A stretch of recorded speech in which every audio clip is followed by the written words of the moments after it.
Estamos começando mais um episódio do podcast Ensino A. Para quem não me conhece ainda, meu nome é João Lima, eu sou designer educacional da Fundação Demócrito Rocha e no episódio de hoje nós vamos falar sobre o novo ensino médio. Se está todo mundo falando, nós também vamos falar. E para conversar aqui comigo, como sempre, a presença da professora Viviane Pereira. Professora, já pode deixar aí suas primeiras palavras. Olá, Joel. Olá, Soraya, nossa convidada que daqui a pouquinho vai falar com a gente, se apresentar. Bacana estar aqui nesse momento para a gente falar sobre esse tema, muito relevante, muito importante. Obrigada mais uma vez aos dois por dividirem comigo esse bate-papo de hoje. Pronto, e como a professora já adiantou, nossa convidada de hoje é a Soraya Aquino, e eu já vou abrir aí para ela se apresentar, para você conhecer quem é a Soraya. Olá, tudo bem? Quero primeiro agradecer o convite, fiquei muito feliz, tá? Espero contribuir bastante para esse bate-papo. Eu sou formada em administração de empresas, sou formada também em letras português, especialista em ensino da língua portuguesa pela Universidade Estadual do Ceará, e sou também especialista em gestão educacional e coordenação pedagógica. Trabalho como coordenadora pedagógica do ensino médio no Colégio Dom Quintino e estou muito feliz de participar desse momento com vocês. Obrigada, Joel. Obrigada, Viviane. Obrigado a você, Soraya, por ter aceitado aqui o nosso convite, né? Eu já queria começar logo. Queria começar para a gente já aqui falar sobre o primeiro tema aqui, porque a gente vai falar sobre o novo ensino médio, mas eu queria saber da Soraya, realmente o que é que muda? Todo mundo falando que agora no próximo ano, além das escolas que já começaram, né, como projetos pilotos, vai começar mesmo a valer no próximo ano esse novo ensino médio, é isso mesmo? E o que é que muda? Vai iniciar a mudança em 2022, como está previsto em lei, e na verdade o que muda é tudo. Um novo ensino médio totalmente diferente do que nós conhecemos hoje, tá? A gente tem a maior mudança que eu poderia citar é a proposta de criação de um novo currículo. Nós sabemos que temos aí a legislação prevista com as determinações do novo ensino médio e estamos aguardando também o currículo estadual do Ceará, que já está em aprovação no Conselho Nacional de Educação. Nós hoje temos já 18 currículos de referência do nosso estado e todo o Brasil, já homologados. Do Ceará está caminhando para a sua conclusão, então tem algumas coisas que nós não podemos dizer ainda no momento que já foram concluídas com essa mudança, mas até agora o que nós podemos dizer é que a maior mudança de todas é a da carga horária, passando de 2.400 horas para 3.000 horas no ensino médio. Contudo, essas 3.000 horas são divididas em 1.800 horas de formação geral básica, que está previsto na BNCC, na Base Nacional Comum Curricular, e aí nós só podemos ter até 1.800 horas, não podemos ultrapassar. Isso é uma organização que as escolas vão ter que fazer um planejamento muito rigoroso para conseguir fazer essa divisão nos 3 anos do ensino médio. E para os itinerários, a partir de 1.200 horas. A partir de 1.200, porque as escolas poderão fazer mais de 1.200, não é? A formação geral básica é que as escolas vão ter que se organizar para fechar nas 1.800 horas. Então, essa é a maior das mudanças, que as escolas vão ter que se preparar realmente para se reorganizar toda a sua estrutura, né, com seus alunos. Outras mudanças a mais é a inclusão da formação técnica e profissional, que também vai contar como novidade no novo ensino médio. A obrigatoriedade da língua inglesa como língua oficial no ensino médio, ou seja, os alunos, as escolas que tinham como optativas inglês e outra língua para a escolha dos alunos, agora não poderão mais atuar dessa forma. A língua inglesa ela precisa ser oficial e obrigatória. Contudo, as escolas têm a opção de forma optativa, em algum eletivo, em algum itinerário, colocar alguma outra língua estrangeira como avaliação, como um curso para o ensino médio. Isso eu não sabia, de inglês eu não sabia.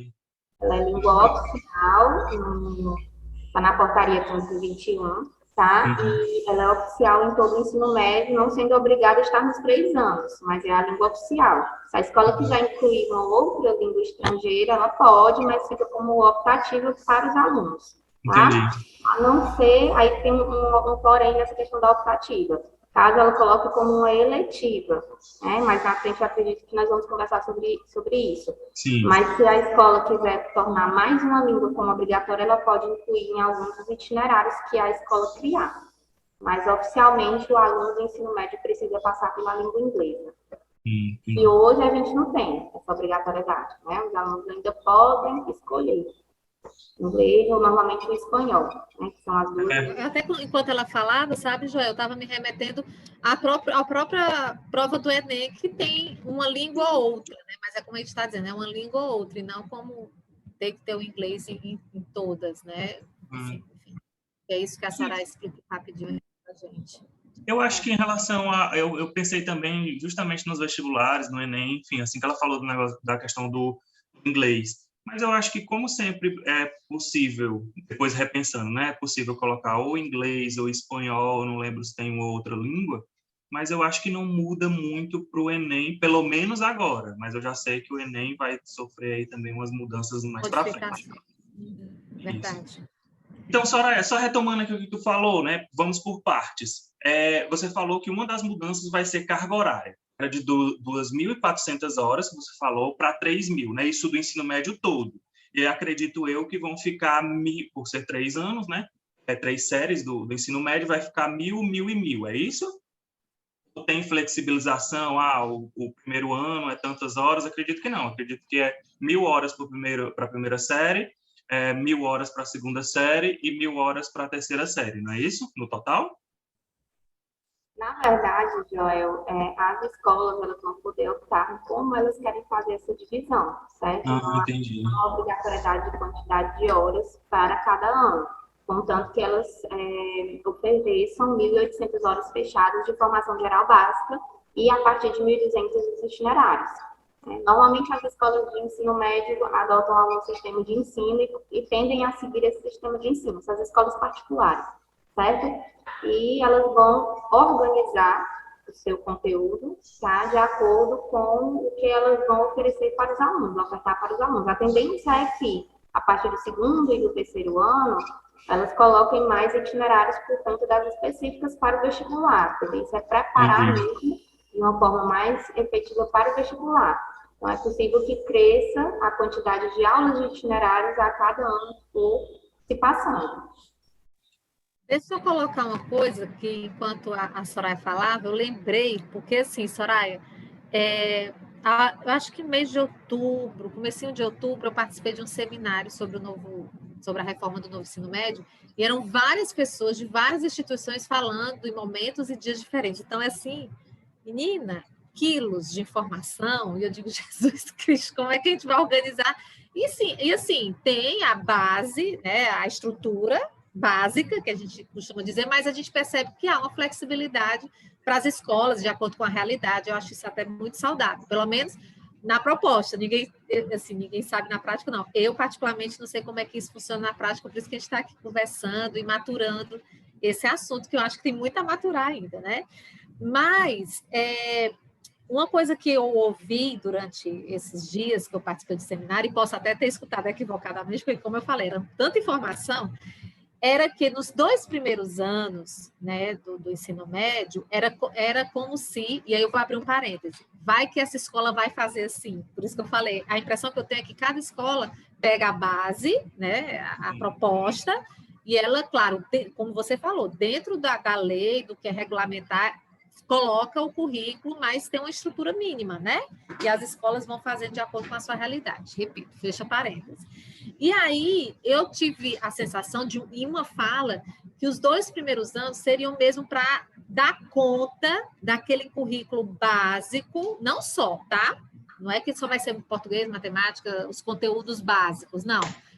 Até porque vão entrar outras, você acabou de falar do inglês, embora também não que fosse trabalhada no primeiro ano, você já disse isso, né? Há essa organização muito interna da escola. Mas eu tive a sensação nas falas que nos 2 primeiros anos é aquela coisa mesmo do conteúdo básico. E no terceiro ano é onde começam os itinerários, ou não, eles começam desde o primeiro. Será que eu entendi errado alguma coisa? Me ajuda. Vamos lá, vamos entender no início, certo? Nós temos aquilo que determina, como legislação, para se aplicar no novo ensino médio. Então, nós temos a Constituição Federal, temos a LDB e temos as diretrizes, certo? Toda essa legislação, incluindo aí as portarias, a Lei 2017 do novo ensino médio, vai dizer lá cada peculiaridade sobre o novo ensino médio. Diante de tudo isso, que é obrigatório de legislação, a BNCC do novo ensino médio foi criada. Na BNCC, ela não determina como nós vamos ensinar, mas ela diz o que nós temos que ensinar, certo? Por isso a gente chama base, né? Base, porque é o básico, vai pegar tudo que tem de legislação para ser aplicado nas escolas, nacional, porque é igual em todo o país, comum, porque é igual para todas as escolas do país, não é? E curricular, porque é do nosso currículo. Depois da BNCC, nós temos os currículos estaduais. No caso, como eu falei no início, o nosso ainda não foi oficializado, divulgado no Diário Oficial. Quando sair o currículo estadual do nosso estado do Ceará, nós vamos ver se aí vai deixar alguma obrigatoriedade. Esse currículo ainda pode vir algo que a gente tem que se adaptar. Aí as escolas, diante da legislação, da BNCC e do currículo estadual, elas vão criar o seu projeto político-pedagógico, que é como elas vão utilizar aquilo que elas têm para aplicar na sua escola. É um negócio grande, né? Diante do meu projeto político-pedagógico da minha escola, eu vou passar para os meus professores, coordenação, gestão, nós vamos criar o plano de aula, tá? Dar aquela aula, né? Ser uma reorganização. Dessa forma, até aí, nós não podemos dizer que existe uma determinação de quantidade de horas específicas para cada série. Até porque está previsto também na portaria 521 que língua portuguesa e matemática são obrigatórias nos 3 anos do ensino médio. Certo.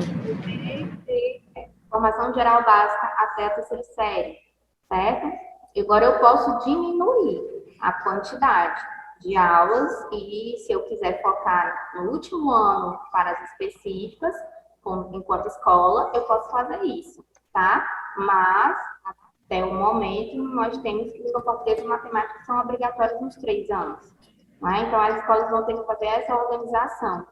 Como nós não sabemos ainda qual será a matriz de referência do Enem, previsão é que até o final desse ano a gente tenha pelo menos algum rascunho do documento sendo divulgado pelo INEP, nós vamos poder nos orientar como será essa cobrança no vestibular. As escolas só vão poder se organizar efetivamente quando nós tivermos a resposta de como será esse novo Enem.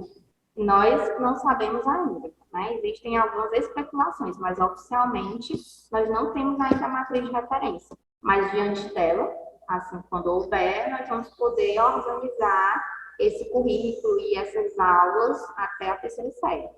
Soraya, eu tinha mais uma pergunta. Você já falou algumas vezes aí, no decorrer dessa nossa conversa, sobre formação geral básica e itinerário formativo, né?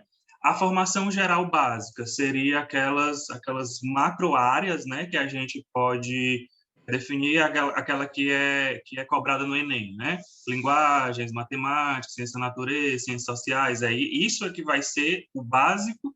Eu sei que tem variação nas escolas, vocês falaram aí que não é uma estrutura muito rígida para todo mundo, vão ter as suas variações. Mas desse currículo básico, seria essas 4 áreas e as disciplinas distribuídas entre elas? É isso? Exatamente. A formação geral básica é exatamente a BNCC, tá? A escola chamada BNCC. Essa é a minha parte, a parte de BNCC. É o que está previsto, que nós somos obrigados a ensinar, é o que o aluno tem que aprender até o final da escola básica. Entendi. Itinerário. Aí eles vão precisar ter como formação geral básica. Os itinerários são aquelas aulas que são divididas em obrigatórias e optativas, tá? Então, nós temos no itinerário o projeto de vida, que é obrigatório, temos as trilhas específicas, que aí entram as áreas de ensino, linguagem, ciências humanas, matemática, ciência da natureza, e as eletivas, que são as optativas, certo? Os alunos, nos itinerários, eles vão poder escolher quais as trilhas específicas que eles querem cursar, qual o conteúdo que eles querem aprofundar. Nesse momento onde nós conseguimos entender o mito que estava de ser excluída alguma disciplina. Nenhuma disciplina foi excluída. Nós sabemos que na parte de formação geral básica, os alunos vão estudar a base de todas as disciplinas, o conteúdo será dado. Apenas eles vão poder ter a oportunidade de aprofundar os seus conhecimentos nas áreas de conhecimento que eles mais gostam, que eles mais têm interesse. Né? Isso daí é a escolha do aluno, né? Nessa etapa, a escolha do aluno, né? A escolha que é obrigatória. Né? Eu posso escolher, mas eu sou obrigado a escolher. Certo? Também, às vezes, quando a gente fala assim, por escolha do aluno, mas a gente não citar que é obrigatório, fica muito assim, então se eu não quiser, eu não posso. Então, é obrigatório escolher, mas ele escolhe aquele que quiser. Então, eu quero me aprofundar os meus conhecimentos na área de ciência da natureza, porque eu tenho interesse em cursar um curso de medicina, de enfermagem. Então, ele vai começar a trilhar por esse caminho. Certo? Soraya, essa escolha tem relação direta, indireta, tenho certeza absoluta, mas direta, sim, com o projeto de vida? Total. Total, né? O projeto de vida é extremamente importante. Ele está ligado a toda a nova estrutura do ensino médio. É algo maior do que se pode imaginar. Né? É interessante, inclusive, que as escolas nem iniciem só no primeiro ano, tá? E já comecem no projeto de vida antes mesmo do primeiro ano do ensino médio. Até porque, aí eu vou abrir um parêntese, que todos os níveis educacionais da escola básica precisam se preparar e estudar sobre o projeto de vida. Ficou muito divulgado o projeto de vida depois do lançamento do novo ensino médio, ficou parecendo que ele é exclusivo do ensino médio, mas a BNCC geral da educação básica nos mostra que ele vem antes. Então, desde o fundamental, anos iniciais, a escola já precisa preparar o aluno para a criação do seu projeto de vida. Ele não é exclusivo do ensino médio. Então, todas as coordenações já precisam, toda a escola já precisa fazer uma preparação do seu aluno para esse momento. E aí, no ensino médio, o projeto de vida vai ficar responsável por explorar todas as escolhas do aluno. A filosofia desse novo ensino médio, algo que eu li muito sobre isso, e eu consegui captar uma mensagem de que é um aprendizado para a vida. Não é só para o mercado de trabalho, não é só para a entrada na universidade, mas é um aprendizado para a vida. Essa é a proposta inicial do novo ensino médio. Então, eu tenho que planejar a minha vida, qual o projeto, qual o meu propósito de vida, o que eu quero fazer, quem vai me ajudar. Sim. No projeto de vida, o setor responsável pelo projeto de vida, ele precisa sim acompanhar as trilhas específicas, as escolhas de cada aluno, para que eles possam auxiliar os alunos até o final dessa escolha. Eu enxergo isso com olhos assim, aquele emoji com dois corações, assim, né? Não tem são dois corações, porque quando a gente fala de escolha, né, dos itinerários, por exemplo, aí já escutei algumas pessoas dizerem, meu Deus, tá vendo que isso não vai dar certo? Esses meninos dessa idade sabem nem o que querem jantar, não sabem nem o que querem almoçar, vai saber o que quer fazer. E meu Deus, mas é tão bonito o projeto, eu estou apostando tanto nisso, essa história da escolha, das afinidades, eu acho isso extremamente saudável, né? Estamos aí para ver, né, Soraya, como é que vai ser o desfecho disso. Mas, assim, o que está sendo proposto, ao meu ver, não estou dentro de uma escola, e aí eu sei que as realidades são bem, né, fofas, mas, ao meu ver, é um projeto muito bacana. E aí eu toquei na história do projeto de vida, porque eu percebo que com o projeto de vida, aí você ainda ampliou essa história, trazendo até para o Fundamental 2, né? E aí eu fico, assim, mais feliz em ouvir isso, porque no projeto não é uma escolha pela escolha. Eu vou fazer medicina porque dá dinheiro. Ou então, não vou fazer medicina porque é muito difícil de entrar. As escolhas que são muito assim, de mercado, muitas vezes, de influência de colegas, muitas vezes. E aí eu penso, né, e acredito que o projeto de vida vai dar esse norte para o aluno e também ajudar a escola a orientar esse aluno, né? Porque hoje eu acordei querendo fazer ciências contábeis. Né? Porque um amigo meu, o meu pai faz e ganha muito dinheiro sendo contador e tem uma empresa, e é isso que eu quero ser. Né? Será que é? E aí você falou de propósito, então eu acho que tudo é um somatório de coisas, penso, né? Para que realmente faça com que esse aluno, esse cidadão, que é jovem, muito jovem para tomar certas decisões, mas que oriente, né? Tanto a ele, para ele fazer uma reflexão sobre o propósito, sobre as afinidades, sobre os gostos, e, ao mesmo tempo, a escola que vai caminhar de mão dada com esse aluno, né? E aí o projeto, eu acho que ele traz muito disso. Eu acho uma decisão não tão fácil, mas eu senti dificuldade, por exemplo, e eu achei pior, foi a gente estudar tudo no ensino médio e chegar na hora do vestibular. Eu sei que tem gente que já sabe, desde, sei lá, desde criança, já quer ser aquilo e vai indo.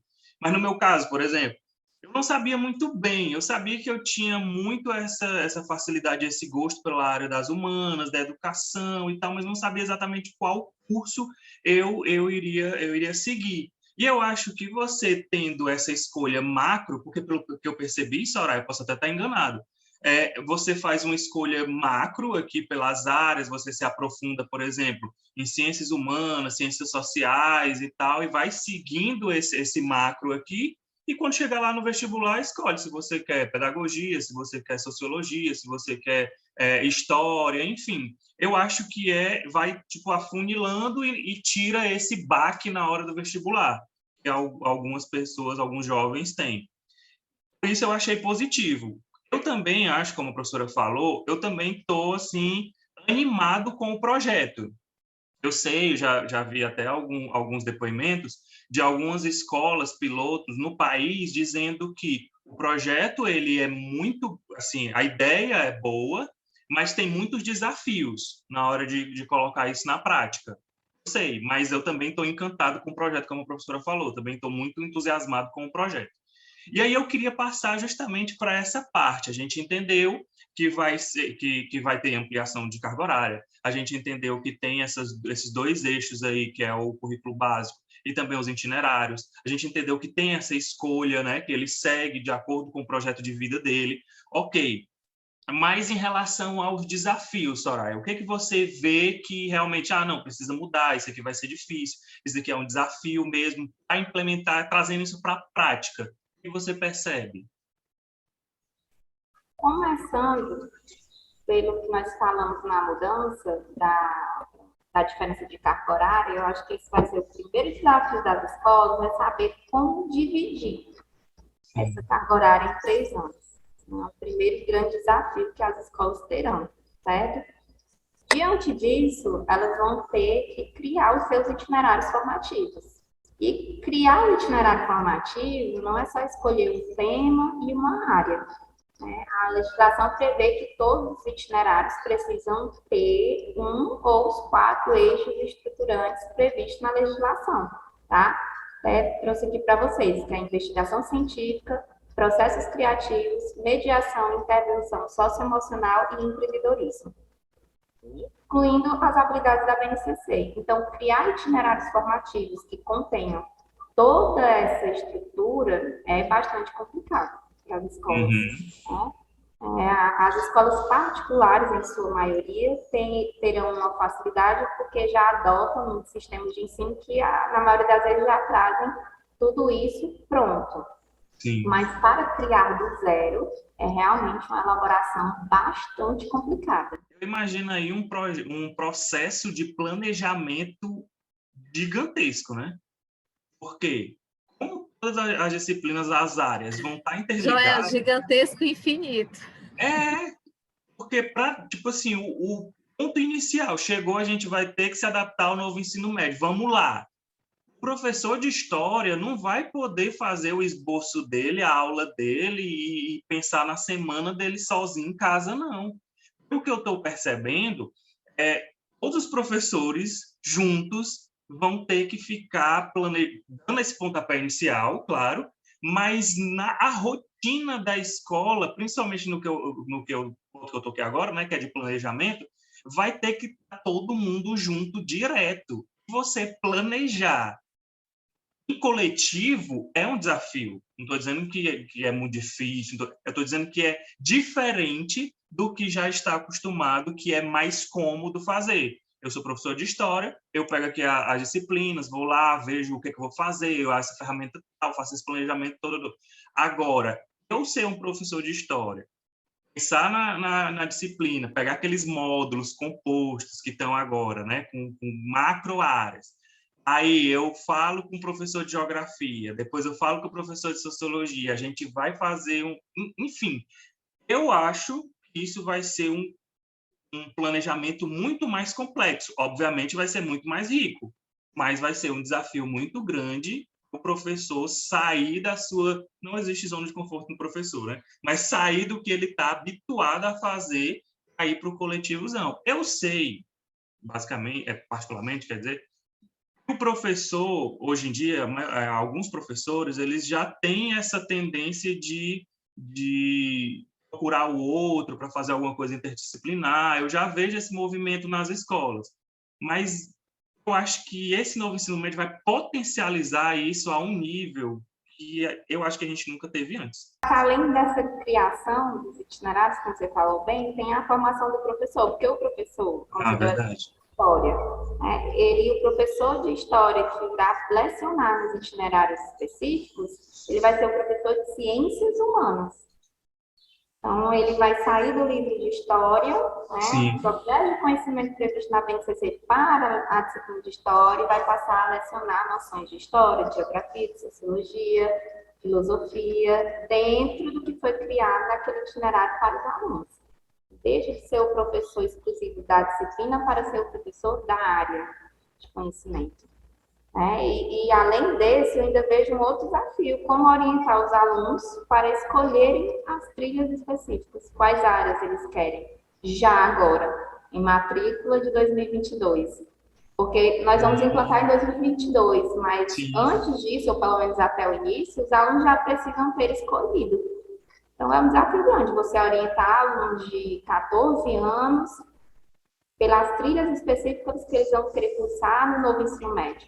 Não vai ser tarefa fácil para as escolas, não é? Encantar esses alunos para fazer essa escolha. Com certeza. Assim, eu acho que formação de professores sempre foi, sempre será a coisa mais importante em todo segmento, em qualquer segmento. Formação para... assim, eu poderia colocar aqui um leque de opções, né, Soraya? Você que trabalha em coordenação em escola, sabe o quanto é importante o professor estar todo o tempo, e a própria gestão, né? Tá o tempo todo situado, né? No tempo, no espaço. Porque a gente fala, eu lembro quando eu fiz pedagogia, eu e uma amiga, inclusive a gente conversou horrores sobre os nossos trabalhos, e a gente, no determinado momento da faculdade, olhou uma para a cara da outra e disse, eu achei que depois que a gente entrasse na faculdade não ia ter mais que estudar. E agora eu estou vendo que é para o resto da vida. E não é só na área de educação, né? A gente sabe hoje que toda e qualquer profissão ela tem que estar todo tempo nesse movimento. Mas na educação, eu acho que e eu acho que a gente está entrando nessa vibe, sabe? Soraya, assim, eu não sei há quanto tempo você está nessa área, me perdoe se você falou no início, eu não prestei atenção. Mas a educação sempre teve uma fama de que é sempre atrasada, e aí eu coloco entre aspas para quem está nos ouvindo, atrasada em que sentido? Porque eu estou dizendo no sentido por conta da minha vertente, né? Eu trabalho com educação e tecnologia. Então, sempre se fala que esse movimento, porque o professor sempre está atrás da tecnologia, a escola. Vou dizer o profissional, a escola nunca está andando junto com o banco, por exemplo. Né? Os bancos estão sempre apps, isso eu estou falando no início dos anos 2000, onde surgiu o caixa eletrônico, que era um sucesso, aí agora a gente sabe que tudo é pelo celular, e todo mundo usa tudo muito bem, mas se for para a educação, ixi, Maria, já é um problema do tamanho do mundo, né? É uma dificuldade muito maior, e todo mundo malha mesmo para quem trabalha na área de educação e tecnologia, por exemplo, que a educação está sempre atrasada de tudo, e que as metodologias também são atrasadas, a gente escuta muito falar nisso. Mas eu tenho percebido, eu não sei se em decorrência da pandemia, eu penso que não, mas pode ser que sim, a educação ela deu uma acelerada em termos de corrida mesmo, é como se a gente estivesse correndo atrás de uma excelência, que a gente sabe que é super importante. Eu não sei se a comunidade abriu o olho ou se incomodou com alguma coisa, sabe? Parece até que eu estou fazendo um comício aqui, uma palestra. Mas onde é que eu estou querendo chegar? Eu vejo, depois que eu vi essa história da reforma do novo ensino médio, eu fiquei muito encantada com esse movimento. E é como você diz, muita coisa ainda precisa, ainda vai ter o currículo estadual, que a gente está aguardando, a gente ainda acha que o processo é lento, mas é porque é um processo muito cuidadoso, como você colocou no começo, né? Que tem várias esferas. Mas eu vejo um momento muito mais ágil da educação. Eu sei que a gente tem muito que correr ainda, mas precisa, quem está nos ouvindo e nos assistindo, da delicadeza do que é fazer educação. E não é só ensinar educação, né? Tem essa questão do conteúdo, que é o que a gente está conversando basicamente aqui, né? Como trabalhar a questão da aprendizagem desses alunos e a formação deles, né? Desses meninos e dessas meninas tão jovens, mas tem muita coisa. Quando a gente fala de projeto de vida, como você disse, é tanta coisa que envolve, não dá para a gente descascar aqui nesse momento de podcast. Então, apesar de tudo isso, da gente estar tratando com pessoas, seres humanos que estão em formação, que começam bem bebezinhos até chegar à fase quase adulta, são muitos cuidados que precisam ser tomados. E mesmo assim, eu tenho sentido um movimento muito ágil da gente na educação, sabe? Esse movimento da reforma, eu acho que a BNCC, sabe, Soraya, deu uma mexida muito grande, que demorou. Eu ia dizer até uma coisa aqui que eu acho que eu não tenho que falar, mas demorou muito. A BNCC foi um documento que demorou muito para ser homologado, né? É tanto que o ensino médio não veio junto, teve outra etapa para sair do ensino médio, mas eu fico animada com esses resultados. A gente sabe que mesmo assim tem muito chão, né? Mas as pessoas que não estão dentro do processo acham que é porque a educação é lenta. E não é isso, não é isso. Já foi, admito. Né? Sempre a gente muito acomodado nas metodologias que sempre funcionaram, ou não. Né? É tudo tão subjetivo, porque a gente sabe que cada realidade é uma realidade, cada pessoa é uma pessoa, e tudo isso a gente precisa levar em consideração. Então, eu fico muito animada desse movimento que está sendo feito. E aí, quando a gente fala em formação dos professores, fundamental. A gente está falando da reforma do ensino médio, do novo ensino médio, mas a gente poderia levar essa questão da formação para vários segmentos, como eu falei no início. Então, quando você falou da formação, é fundamental, e eu entendo também que não vai ser esse ano, comecinho do próximo, com uma semana pedagógica. Não sei se você concorda comigo, que é uma coisa ainda que precisa ser muito amadurecida por todo mundo que está dentro da gestão da escola e da comunidade escolar. Eu acho que, inclusive, não vou dizer formação para pais, mas muita conversa, muito diálogo para os próprios pais entenderem esse processo e ajudar seus filhos em casa. Eu não sei se você pensa parecido. Para toda a comunidade escolar, né? Já é para ter iniciado, então, gestão de escola tem que estar por dentro de toda essa legislação, acompanhar todas essas mudanças. Os professores precisam receber essas informações, os professores precisam de formação contínua, já é para todo mundo ter iniciado esse tipo de formação. A informação tem que chegar aos alunos, aos pais, a toda a comunidade, como eu disse.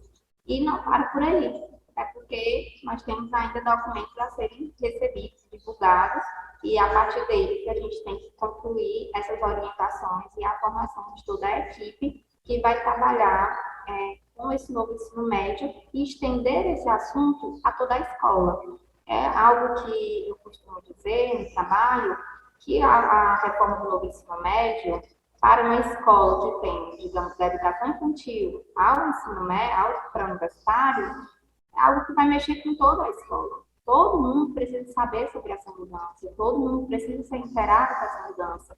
Porque qual é o propósito do meu aluno que chega na educação infantil? É preparar esse aluno para a universidade. Certo? Então, eu não posso pensar isolado, apenas na equipe do ensino médio.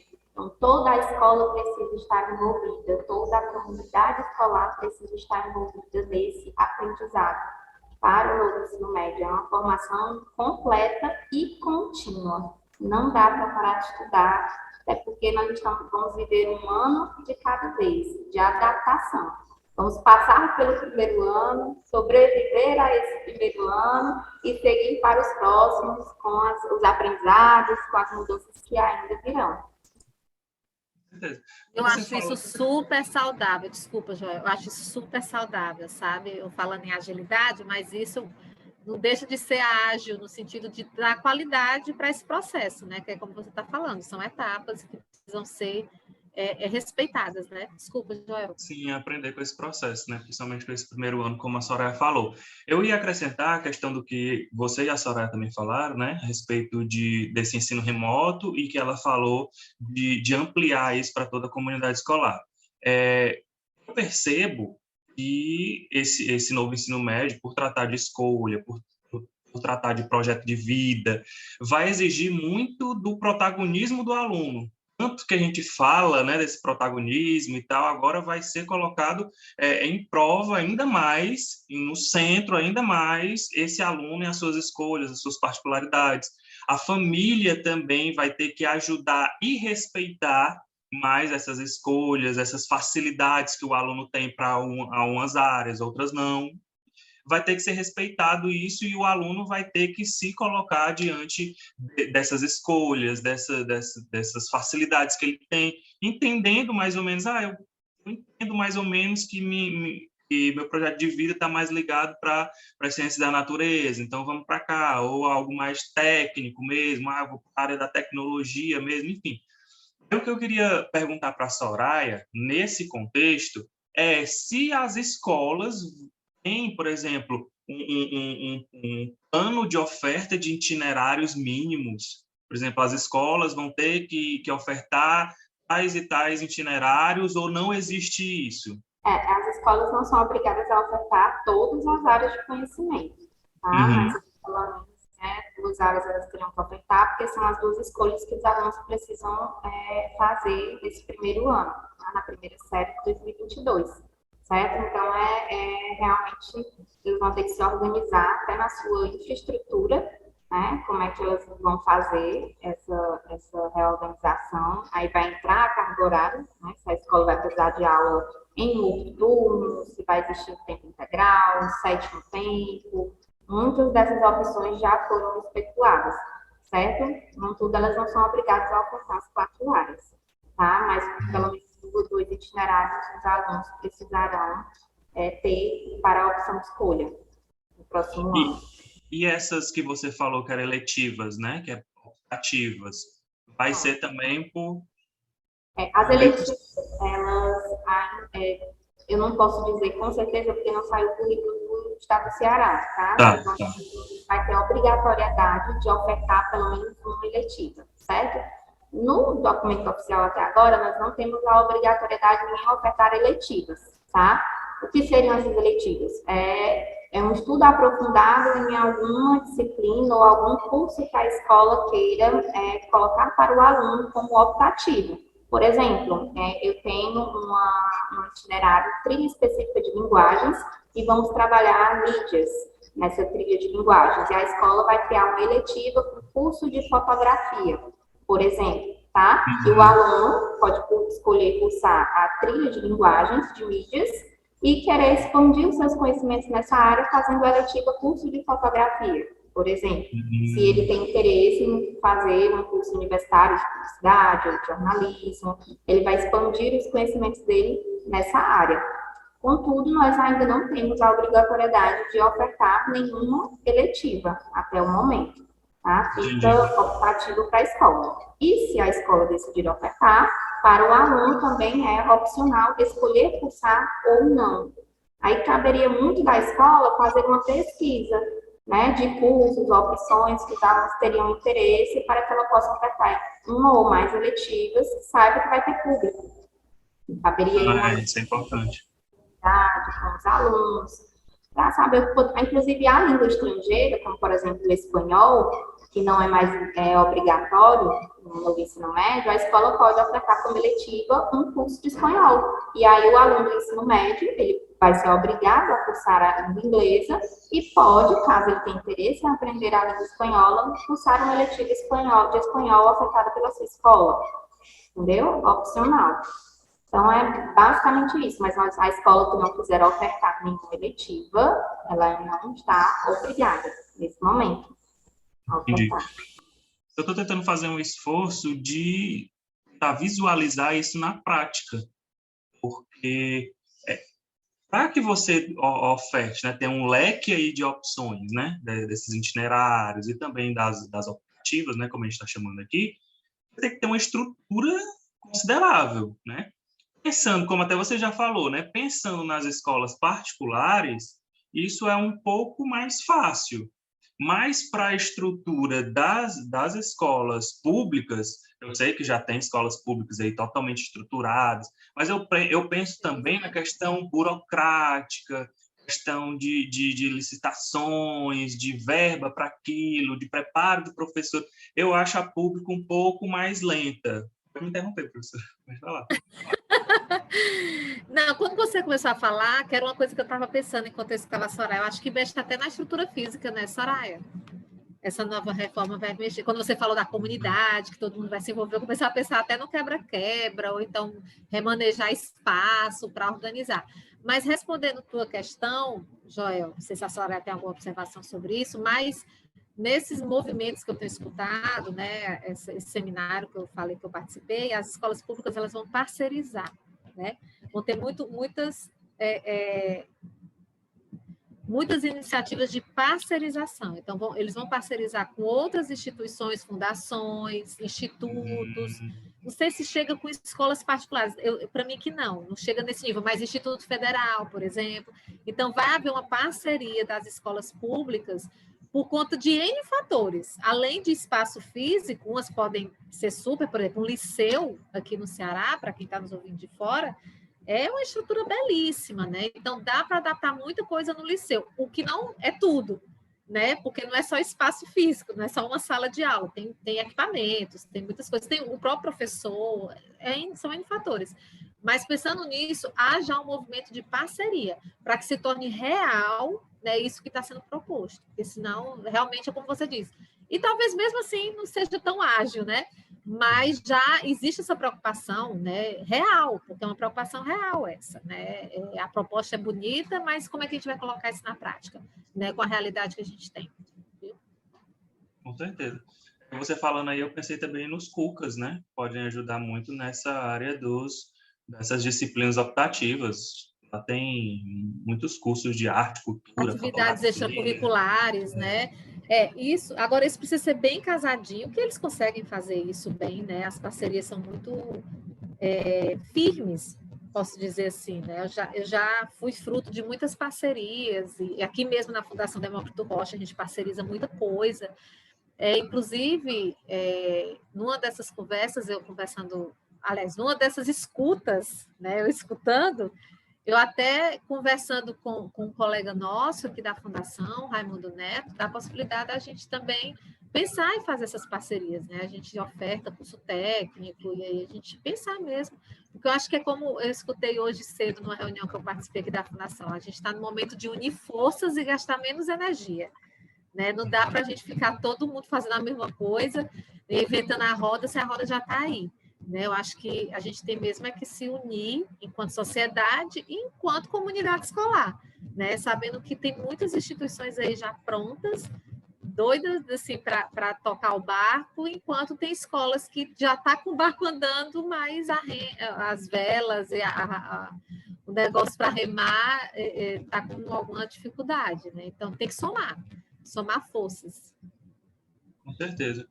Uma outra coisa que eu queria até perguntar aqui para a Soraya, não sei se ela tem essa informação, mas se vai ser possível o aluno, sei lá, escolher um e depois quer escolher outro. Tem como ele trocar? As perguntas do Joel são as mais cabeludas, viu? Parece um menino do ensino médio, né? Não, Soraya? Chega lá, tia, como é que faz? Do mais escuto, pode. Mudar de itinerário, pode, certo? Contudo, é um pouco complicado para o aluno mudar enquanto ele estiver na formação daquela trilha específica por área de conhecimento. O que é isso? Certo? Digamos que o meu aluno escolheu cursar uma trilha específica da área de ciências da natureza e essa minha trilha tem uma duração de 6 meses, certo? Tem uma observação que as trilhas específicas por área, a escola determina quanto tempo ela vai durar, depende da sua criação e elaboração, tá? Pode ser uma trilha que dure o ano todo, que dure 6 meses. Então, o aluno ele vai optar por aquela trilha, obrigatoriamente, contudo, ela tem um tempo para terminar e iniciar outra. Então, ele pode ao concluir uma trilha, na próxima mudar para outra.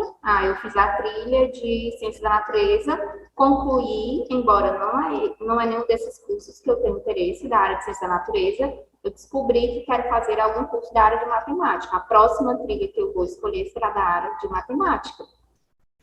Pode. O aluno só tem que ter cuidado, porque a partir do segundo ano do ensino médio, ele já vai ter que começar a focar nas áreas em que ele tem interesse para cursar para o vestibular. Porque senão, se ele ficar... o primeiro ano é o ano de conhecer, né? O ano que eu digo para ele conhecer tudo, se permitir conhecer todas as áreas, fazer o máximo de cursos que puder, para que no segundo e no terceiro ele comece a focar naquelas áreas, nas áreas que ele mais gosta, para que ele não se perca, porque se ele ficar numa dúvida muito grande, em várias mudanças, até o terceiro ano do ensino médio, quando chegar na escola, no momento de prestar o vestibular, de fazer a sua escolha, ele talvez não consiga se preparar tão bem quanto um aluno que já vem trilhando pela mesma área de conhecimento, desde o início. Então, ele só tem que ter esse cuidado com a preparação dele para o vestibular, de ficar mudando muito,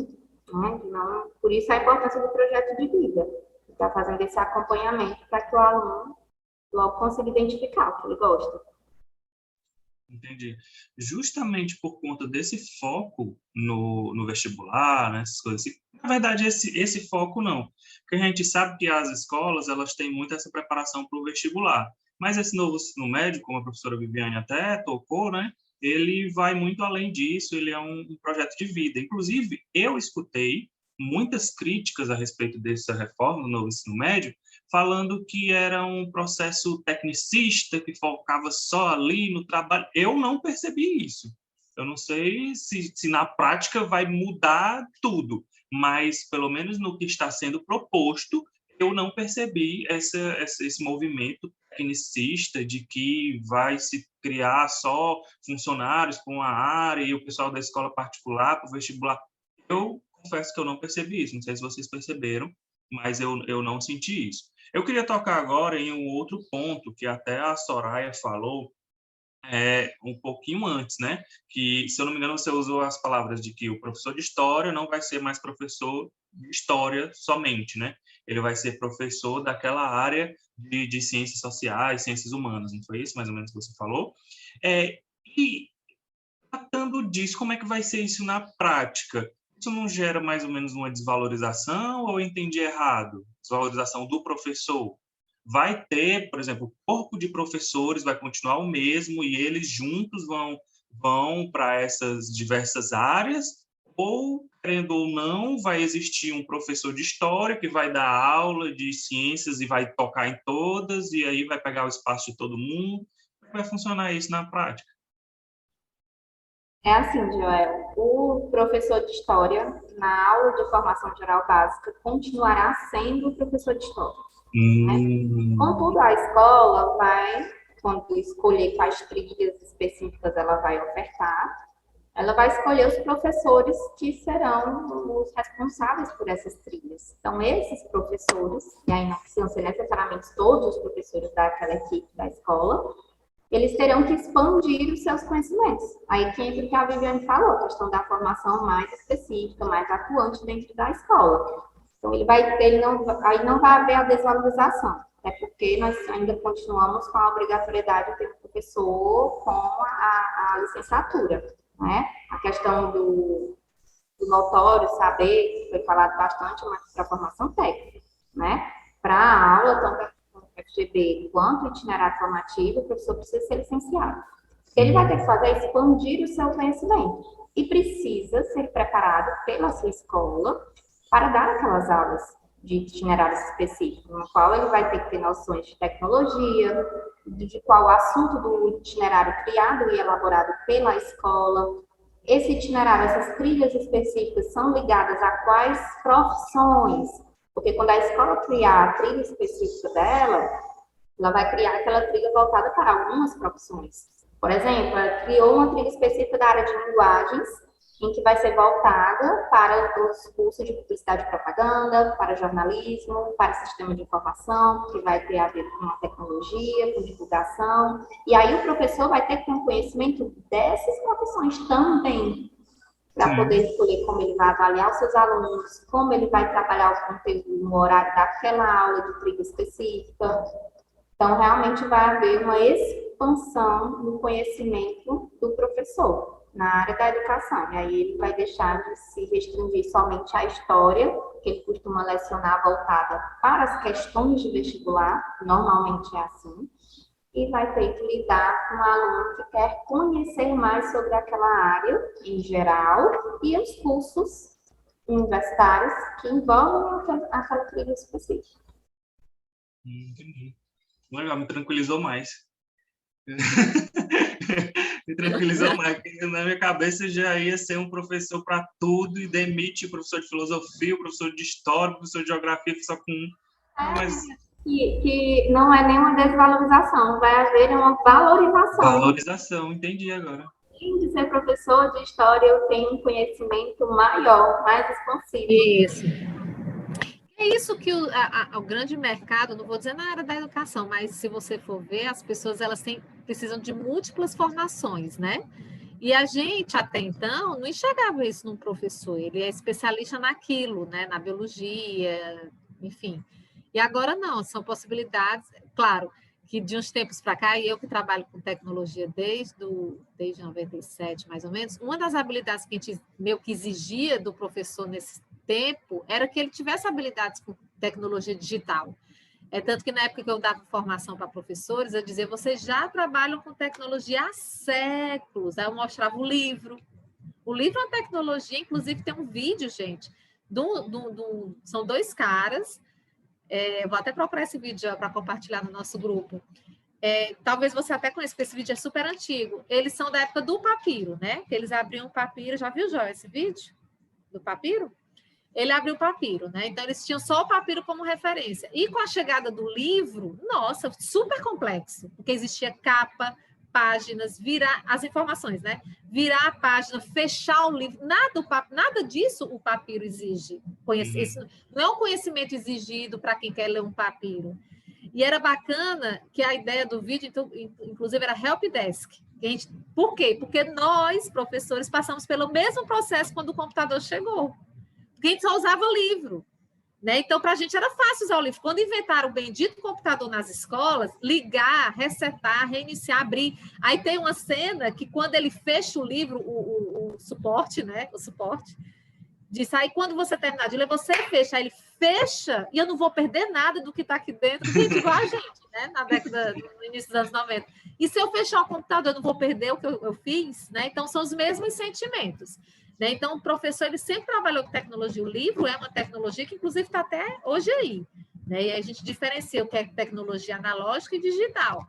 Então, esse movimento de usar a tecnologia digital, e aí sim, eu acho que a pandemia acelerou, é uma formação diferenciada. Para o professor que já era digital, Soraya, você que está na sala de aula, eu acho que deu para sentir a diferença daquele professor que não era digital para o que era digital.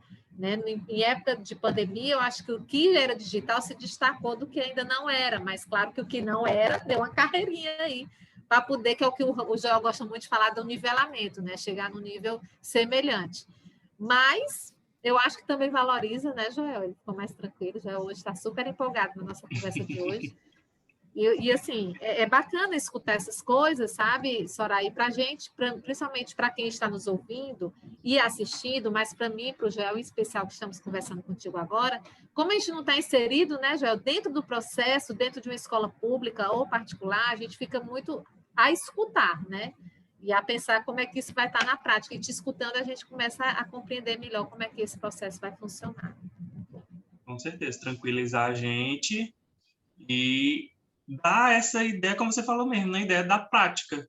Porque, repito, estou muito empolgado com esse projeto, estou muito otimista com a proposta, essa é a palavra, mas sou realista nos desafios. Eu sei que, obviamente, não vai ser lindo, maravilhoso, me preocupo muito com as escolas públicas, Principalmente nos primeiros anos, né, Joel? Todo mundo Principalmente ainda se adaptando e como a Soraya amadurecendo. mesmo falou, no primeiro ano, principalmente, agora 2022, vai ser um monte de acerto, de erro, de aprendizado com os erros, enfim, vai ser um monte de coisa.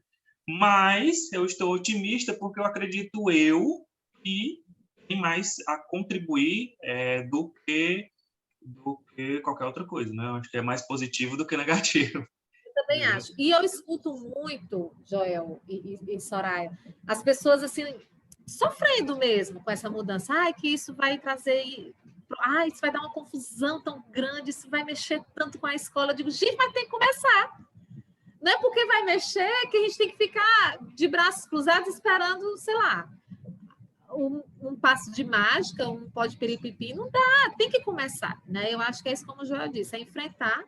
Né? Saber, uma das coisas que eu aprendi muito cedo na educação é que o erro faz parte, a gente aprende muito com o erro, eu sou hiper tranquila com o erro, né?